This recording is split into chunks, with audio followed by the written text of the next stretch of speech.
Bildiğiniz kimi Prezident İlham Əliyevin iştirakı ilə Sumqayıt Kimya Sənaye Parkında yeni müəssisələrin açılışı həyata keçirildi və bu müəssisələrin istəyirəm bir qədər öyrənə görə ölkəmiz üçün, xüsusən də ölkə iqtisadiyyatına təsiri, töhfəsi nədən ibarətdir? Bunu bir qədər müzakirə edək. Bunun üçün studiyamıza qonaq dəvət etmişik. İqtisadi Zonaların İnkişaf Agentliyinin mətbuat katibi Elçin Kazımov bizimlədir. Xoş gəlmisiniz Elçin bəy. Xoş gördük. Sumqayıt Kimya Sənaye Parkında yeni müəssisələr açıldı və önəmli addımlardan biridir və təbii ki, dövlət başçısının iştirakı ilə həmin proses baş tutdu deyə bilərik. Ölkəmizə iqtisadi baxımından nə vəd edir? Təşəkkür edirəm belə aktual məsələyə toxunduğunuz üçün. Qeyd edim ki, ölkəmizdə son dövrlərdə sənayeləşmə siyasətinə uyğun olaraq yaradılan sənaye zonalarında yeni müəssisələrin açılması, fəaliyyət göstərməsi istiqamətində uğurlu işlər həyata keçirilir və onu diqqətə çatdıra bilərəm ki, hər il demək olar ki, sənaye zonalarında yeni müəssisələr fəaliyyətə başlayır.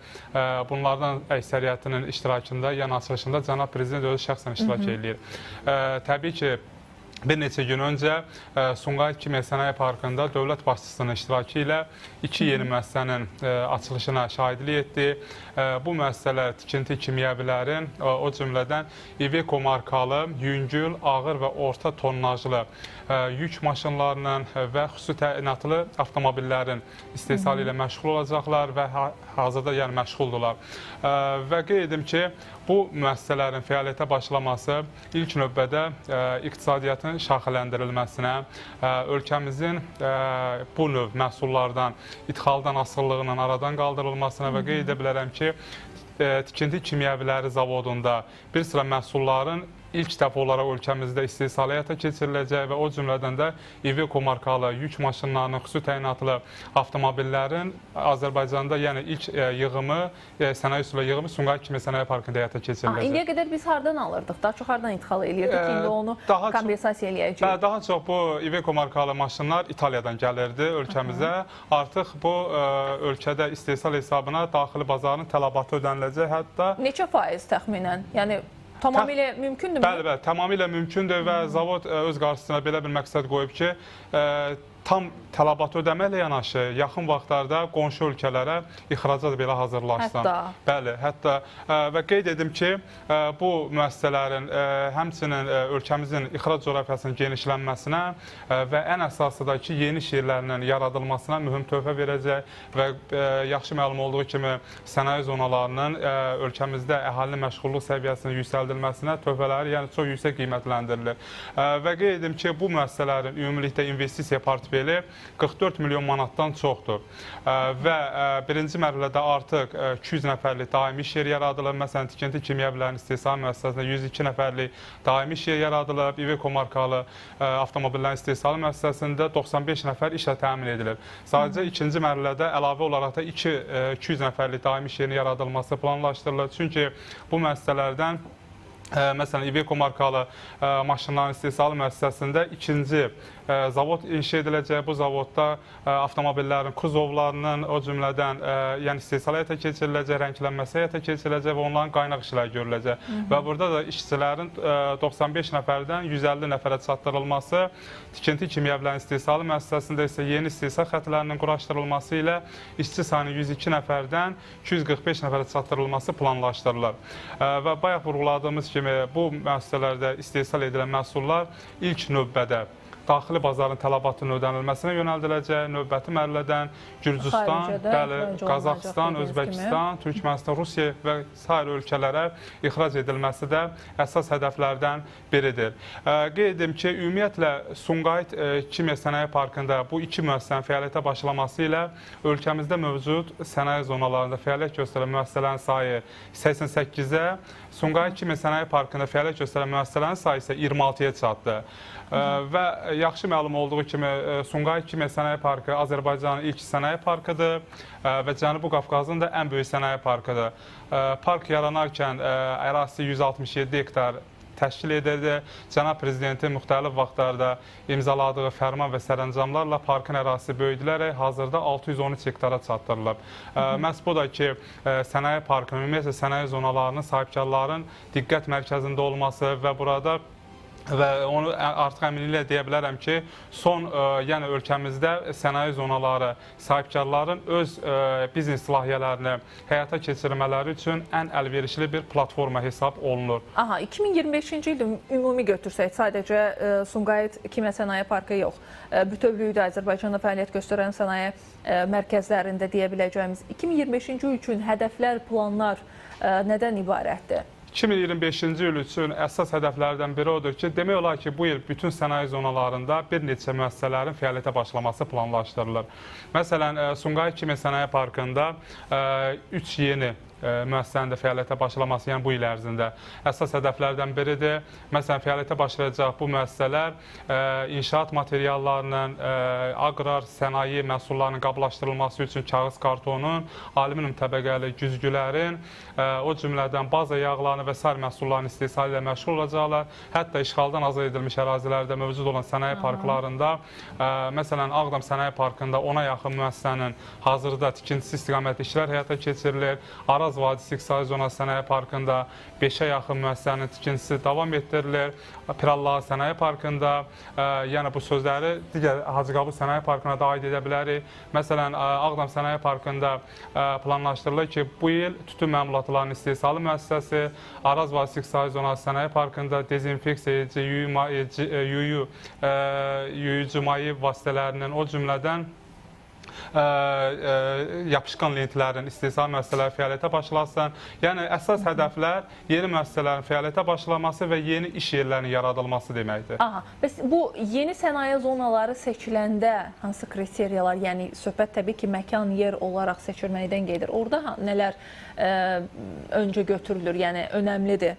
Qeyd edim ki, bəli, sənaye zonalarını yaradılarkən ilk növbədə bu ərazinin infrastruktura çıxış imkanları mütləq şəkildə nəzərə alınmalıdır. Həmçinin logistik imkanlar baxımından əlverişli ərazidə yerləşməlidir. Məsələn, indi mövcud olan Qaradağ Sənaye Parkı, Sumqayıt Kimya Sənaye Parkı, Hacıqabul Sənaye Parkı, o cümlədən ən əlverişli ərazidə yerləşən Araz Vadisi İqtisadi Zonası Sənaye Parkı logistik imkanlar baxımından çox əlverişli ərazidə yerləşir. Məsələn, burada nəzərə alınmalıdır ki, mütləq sahibkarlar öz məhsullarını satarkən, yəni çətinlik çəkməsinlər. Yəni bazara İlkin şərt tələb budur, bunlar nəzərə alınır deyirsiniz. Bəli, yəni sənaye zonaları yaradılarkən bunlar nəzərə alınır və sənaye zonalarının yaradılması təbii ki, dövlət başçısının sərəncamında olan bir məsələdir. Bu ildə, 2024-cü ildə Azərbaycanda son olaraq Naxçıvan Sənaye Parkı yaradılmışdı və bu sənaye parkında da hazırda infrastruktur işlərinin qurulması istiqamətində yaxın vaxtlarda işləri başlanacaq. Bu arada investorlardan da istəyirəm bir qədər danışaq sənaye zonalarında. Onlara hansı güzəştlər və ya sərmayələr nəzərdə tutulub və ya edilir hazırda və ya gələcəklə bağlı onların daha da maraq göstərməsi üçün, bu sahədə artması üçün?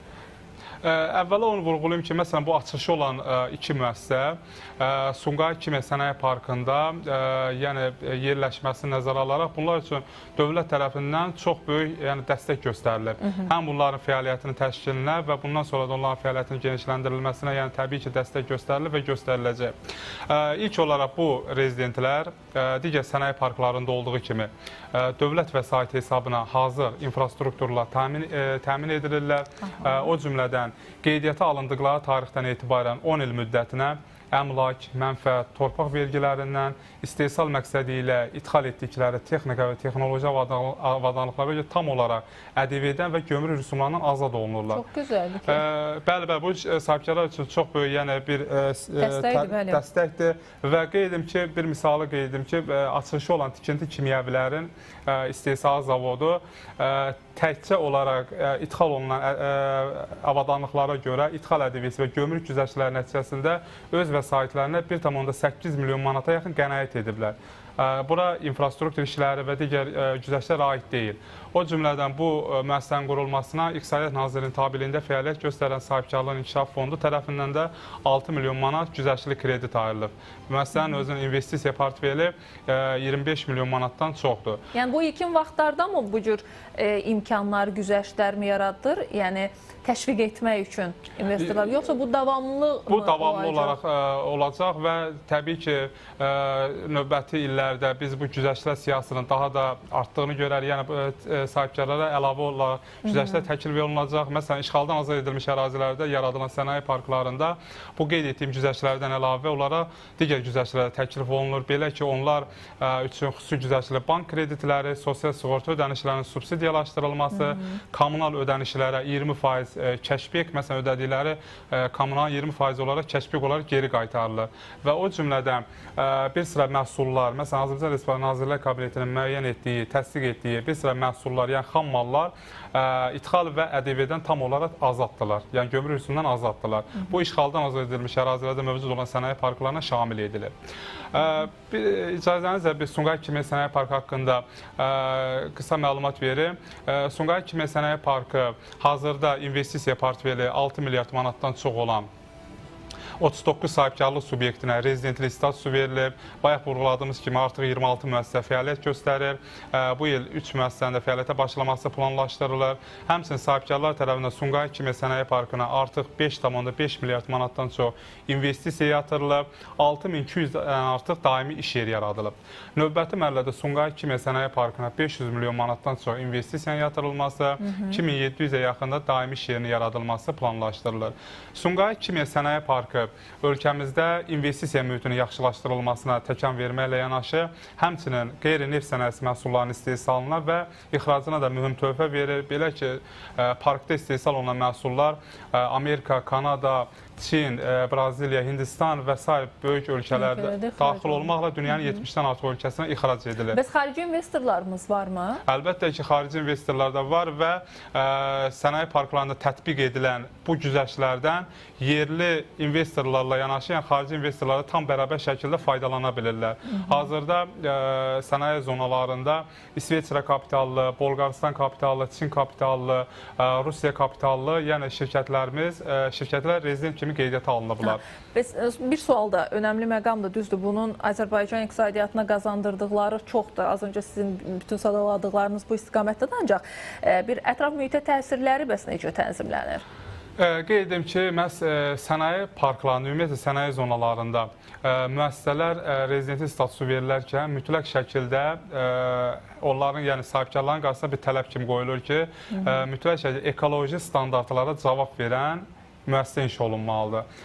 Məsələn, Sumqayıt Kimya Sənaye Parkında və qeyd edim ki, sənaye zonaları çox var, şəhərdən kənarda qurulur və qurulan müəssisələr müasir avadanlıqlarla təchiz olunur. Bu da ki, ekoloji cəhətdən demək olar ki, ətraf üçün zərərsizdir. Yəni, bu sənaye parklarının ən önəmli tələblərindən biridir. Nəzarət mexanizmi varmı bəs buna Elçin bəy? Bəli, buna İqtisadi Zonaların İnkişaf Agentliyi tərəfindən özü nəzarət edir və təbii ki, yəni Ekologiya Nazirliyi də buna daim nəzarətdədir. Bu arada sənaye zonaları ilə bir azad iqtisadi zonalar arasındakı fərqdən də əgər mümkündürsə? Qeyd edim ki, bəli, sizə yəni ki, ələhti nəzərə tutursunuz. Qeyd edim ki, məhz bunların ən önəmli fərqi sənaye zonalarında istehsal edilən məhsullar tam olaraq daxili bazarın tələbatının ödənilməsinə yönəldilməlidir. Təqribən 90% daxili bazara satılmalıdır. Ancaq azad iqtisadi zonasında istehsal edilən məhsul tamamilə ixrac edilməlidir. Əsas fərq bundan ibarətdir. Yəni şərt olaraq yerli bazara fokuslanmayıb, yəni istiqamətlənməyib, sadəcə xarici Bəli, sənaye zonalarında 90% nəzərdə tutulub ki, idxal olunsun, idxal edilsin, ancaq ələt iqtisadi zonasında bunun tam əksi olaraq ixraca meyilli, yəni müəssisələr burada qeydiyyata alınırlar. Təşəkkür edirəm sizə, Elçin bəy, minnətdarım. Əlavə qeyd etmək istədiyiniz məqam varsa, buyurun, sizə eşidək. Vaxtımız varsa sənaye zonaları barədə... Qısa olaraq zəhmət olmasa, bəli, buyurun. Qeyd edim ki, məsələn, ölkəmizdə hazırda 13 sənaye zonası fəaliyyət göstərir. Bunlardan 9-u sənaye parkı, 4-ü isə sənaye məhəlləsi statusundadır. Sənaye zonalarında investisiya portfeli 8 milyard manatdan çox olan 170 sahibkarlıq subyektinə rezidentlik və qeyri-rezidentlik statusu verilib və qeyd edim ki, artıq sənaye zonalarına 7 milyard manata yaxın sahibkarlar tərəfindən investisiya yatırılıb və 10.600 nəfərdən çox daimi iş yeri yaradılıb. Növbəti mərhələdə mövcud layihələr üzrə sənaye zonalarına əlavə olaraq 1 milyard manatdan çox investisiyanın yatırılması və 10.800-dən artıq daimi iş yerində yaradılması əsas hədəflərdən biridir. Və qeyd edim ki, sənaye zonalarında ilk məhsul istehsalına 2015-ci ildən başlanılıb. 2015-ci ilin, 2025-ci ilin artıq birinci rübü daxil olmaqla artıq tam 10 il tamam olmayıb. Yəni 10 il ərzində sənaye zonalarında 16,2 milyard manatlıq məhsul istehsal həyata keçirilib ki, bunun da 5,2 milyard manatlıq hissəsi ixrac edilib. Bu ilin birinci rübündə sənaye zonalarında məhsul istehsalında, yəni böyük uğur əldə edib, 805 milyon manatlı məhsul istehsal edilib birinci rübə ərzində və bunun da 261 milyon manatlıq hissəsi ixrac edilib. Və istehsal ötən ilə nisbətən həm artıb, həm ixrac artıb, həm istehsal artıb. Məsələn, istehsal 25%-dən çox, ixrac isə 16%-dən çox artıb və sənaye zonalarının 2025-ci ilin statistik göstəricilərinə əsasən ölkənin qeyri-neft sənayesi məhsullarının istehsalında xüsusi çəkisi 16%-dən çox, yəni 16,5%, ixracda isə 27,1% təşkil edib. Təşəkkür edirəm. Minnətdaram sizə. Təhlilləriniz üçün bir daha xatırladım. Hörmətli tamaşaçılar, bizimlə həm söhbətimiz İqtisadi Zonaların İnkişaf Agentliyinin mətbuat katibi Elçin Kazımov idi. Hansı ki, bir müddət bundan öncə Sumqayıt Kimya Sənaye Parkında dövlət başçısının iştirakı ilə yeni müəssisələrin açılışı həyata keçirildi. Bunun ümumiyyətcə sənaye zonalarından, sənaye parklarından Azərbaycan iqtisadiyyatına təsiri nədən ibarət? Orada hansı üstünlüklər var və investorlar üçün hansı şəraitlər, güzəştlər həyata keçirilir? Bunu bir qədər Elçin bəylə müzakirə etməyə çalışdıq.